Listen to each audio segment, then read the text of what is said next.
There's no such thing as a bad memory. If you have a hard time remembering things, then that just means you have a weak memory. But you actually have a perfect memory. You just have to work at it. There's two very easy ways to remember things, or to learn something. One of them is by being very strange. You know, your mind picks up weird things like that. It'll pick them up real quick. Another way is to add motion and color to the picture, to your mental pictures. Here in about a minute, in about a minute, I'm gonna have you memorize 10 words. All right, we have house, pig, airplane, monkey, violin, spaceship, grandmother, chair, gold, and sun. All right. I'm gonna make it very weird. I'm gonna make it very strange, and I'm gonna add color and motion to it. Picture your house. Now picture a giant pink pig sitting down and smashing your house. Then there's an airplane that flies over the pig and crashes into it, and the airplane explodes. A monkey runs out of the burning airplane onto your front lawn, grabs a violin, and starts to play it. Then a spaceship zooms over the monkey's head, and once you see who's driving it, you can't believe your eyes. It's your grandmother. But you notice that the chair that she's sitting in is way too big for her. Then all of a sudden, the chair turns into pure gold. And then the spaceship just keeps zooming towards a bright orange sun. Not only do you have those 10 words memorized, but you also have them in the exact order that I gave them to you. You don't believe me? Try it out.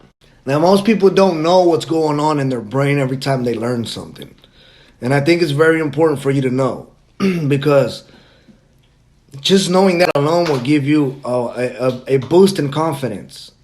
It'll boost your confidence just by knowing how the cells of your brain work when you learn something, man. It's actually not that complicated. You can understand it if you actually sit down and you try. But your brain cells have multiple connections to them. They have something called dendrites. Your dendrites are connected to the synapse. The synapse is fuck. The synapse is what triggers the chemicals in your brain. They send signals to each other. Synapse and the so your dendrites and the synapse are sending signals to each other. The dendrites sends a signal through the axon terminal, which works like an insulator for these electrical signals. And they send them back and forth fast as fuck. And every time you learn something, those dendrites at the end of the brain cell, of the neuron, they grow. They grow, and then they get better connections to the other neurons. And whenever you have a bunch of neurons clustered up, that means the brain will literally prune itself, right? If you think about, if you stop using those dendrites, it will start connecting the dendrites to something else that you are using more. So the more you think about something, the more you do something, those dendrites of whatever it is are going to be very powerful. They're going to be much stronger than the dendrites of the activities and the thoughts that you don't use as much. For example, a PhD professor, and let's say calculus, he has a lot more dendrites in his brain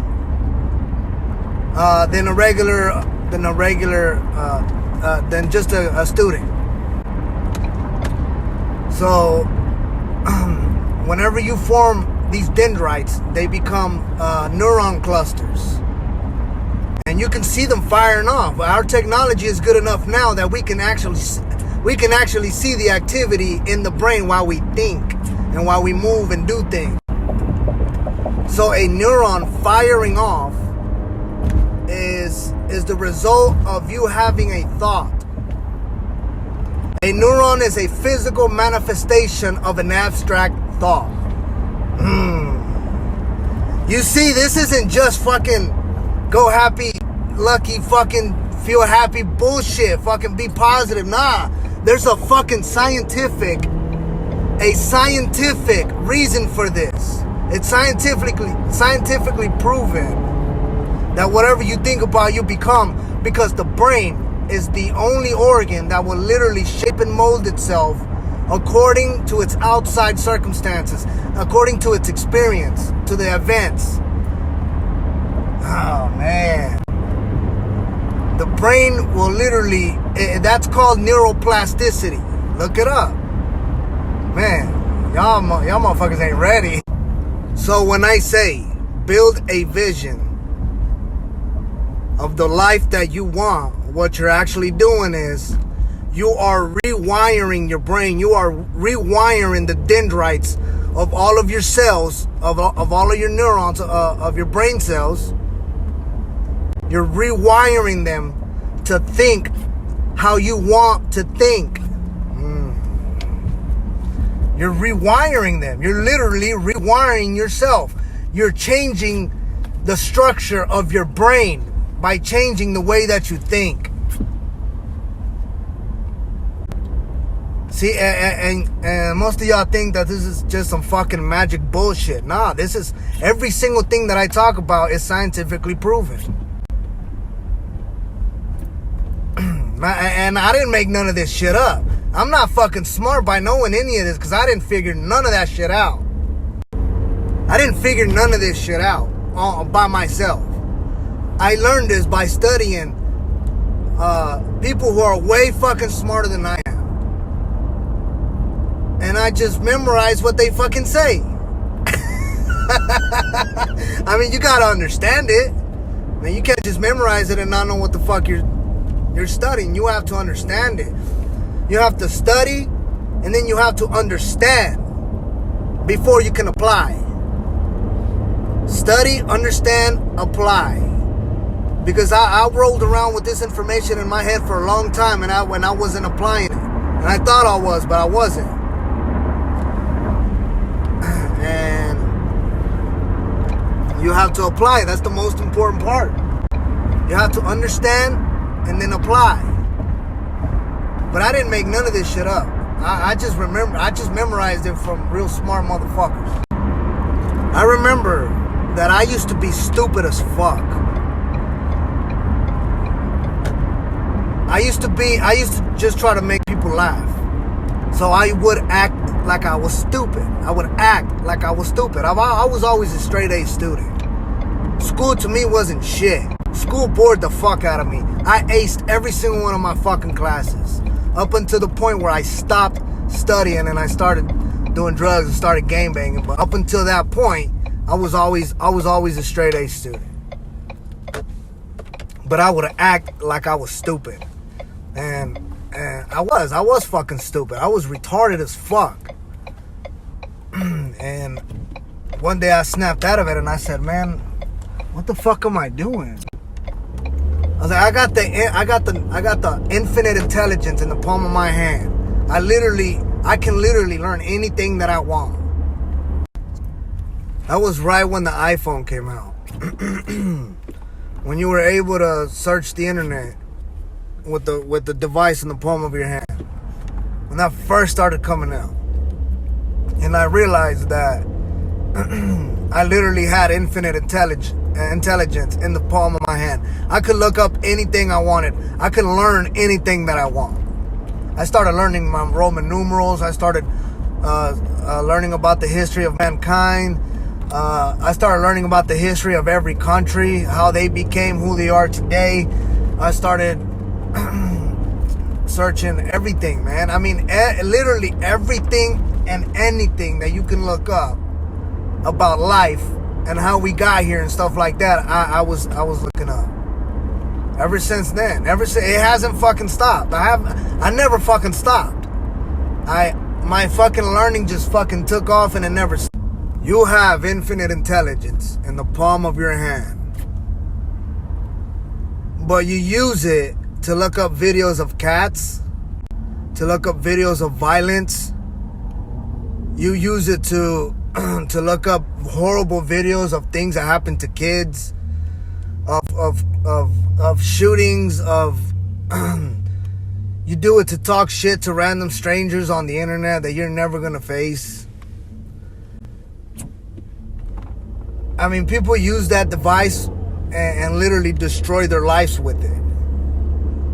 Literally destroy their lives with it. And I know because I speak out of experience. I speak from experience. I used to be just like that. I used to be just like that. I didn't take my learning serious up until the last 6 or 7 years. Now, your phone is an addiction just as bad as any other addiction. And again, I speak out of experience. I believe that I am addicted to my phone, but I'm constantly learning something. I turned it into a good thing. I'm constantly learning something. I mean, audiobook after audiobook, seminar after seminar. I mean, professional speaker after professional speaker, and it's nonstop. It's nonstop. I'm not on Facebook just wasting my time. Never. I limit myself to 1 hour on Facebook a day. I have a timer on my Facebook app. You can do it. Look up the timer app. And once that timer goes off, I no longer get on Facebook for the rest of the day. Now, the majority of the time that timer doesn't go off until I'm already in bed. It's already nighttime. But other days it does go off pretty early. But that's not all the time. But I disciplined myself to get to that point. Because back then I would get on Facebook and I would just be on that motherfucker all day. All fucking day. Doing absolutely nothing. Just watching stupid post after stupid post. Just numbing my fucking mind to all kinds of fucking frequencies, all kinds of shit, all kinds of happy shit, all kinds of sad shit, all kinds of horrifying shit, all kinds of and I limit the content on my phone, on my Facebook. I don't follow a whole lot of you motherfuckers, man. I don't. Because one thing that I can't fucking stand is people who post negative shit like when a child gets molested and it shows a mugshot of the dude, and then it shows and it tells it in detail what the fuck that person did to that kid, how much time he's gonna get. I mean, I don't understand why you would fucking share that. I mean, I understand it pisses you the fuck off too, like it does me. But why the fuck would you spread those negative vibrations around like that? Why? All you're doing is putting negativity out there. I mean, it's sad. I understand. But why the fuck do you want me to feel sad with you and angry and pissed off about that? Why would you share shit like that? Because you're stupid. That's why. Straight up. I said what I said because you're stupid.